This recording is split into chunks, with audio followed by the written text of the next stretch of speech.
আসসালামু আলাইকুম। আপনাদের মনে আছে কিনা জানি না, স্যুট মুট প্যান্ট আয়া বানিয়া এই গানটার সাথে আপনার সাথে আমরা পরিচয় করে দিব। তবে তার সাথে একটা গুরুত্বপূর্ণ বিষয় কথা বলবো।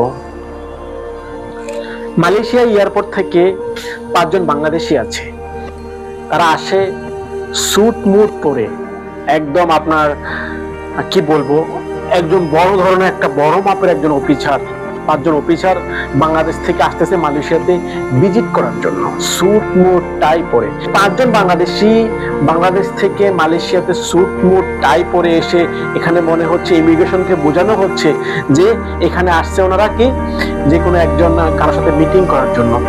কিন্তু আমি সবসময় আপনাদেরকে ইউটিউবে জান যে বাংলাদেশ থেকে বর্তমানে মালয়েশিয়াতে টুরিস্ট ভিসায় আসা খুবই খুবই খুবই টাফ, মানে কোনো টাফ না, so tough, so many tough.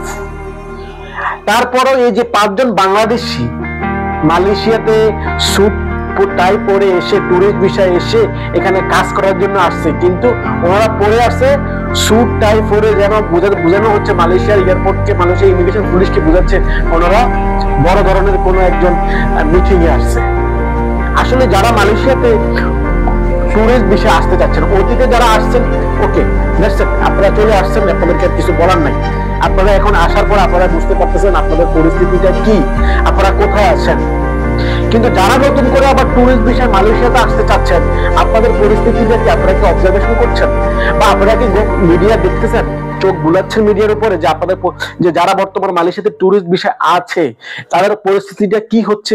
আবার আপনারা যে নতুন করে এই যে স্যুট টাইয়ের ধরন ধরছেন, স্যুট টাইয়ের লেবাস ধরছেন, লেবাসদারি, আপনারা লেবাসদারি হয়ে আবার যে মালয়েশিয়াতে প্রবেশ করতে চাচ্ছেন, এখানে যে টুরিস্ট ভিসায় কাজ করবেন আর বুঝাচ্ছেন আপনারা কি, আপনারা এখানে মিটিং এ আসছেন, বড় ধরনের কোনো একটা প্রোগ্রামে আসছেন, কারোর সাথে মিটিং এর জন্য আসছেন।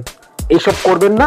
এগুলা কিন্তু দেশকে অপমান করা, আন্তর্জাতিক পর্যায়ে দেশকে অপমানিত করা আপনাদের কারণে। বর্তমানে যারা মালয়েশিয়াতে অবস্থান করতেছে তাদের প্রতি একটা ঘৃণা চলে আসছে এদেশের লোকদের। আপনারা স্যুট টাই পরে মালয়েশিয়াতে আসছেন, এরকম কেউ করবেন না, করার চেষ্টাও করবেন না। বৈধ পথে বিদেশ আসুন, বৈধ পথে দেশের রেমিটেন্স, দেশকে অর্থনৈতিক চাকাকে সচল করতে হলে বৈধ পথে আপনি প্রবাসে আসেন, এটা আপনার জন্য বেস্ট। আপনি নিরাপদ থাকবেন, আপনার পরিবার নিরাপদ থাকবে, দেশের সম্মান উজ্জ্বল হবে আন্তর্জাতিক পর্যায়ে। কেন এরকম ভাবে আপনারা আসার চেষ্টা করেন? এরকম করবেন না।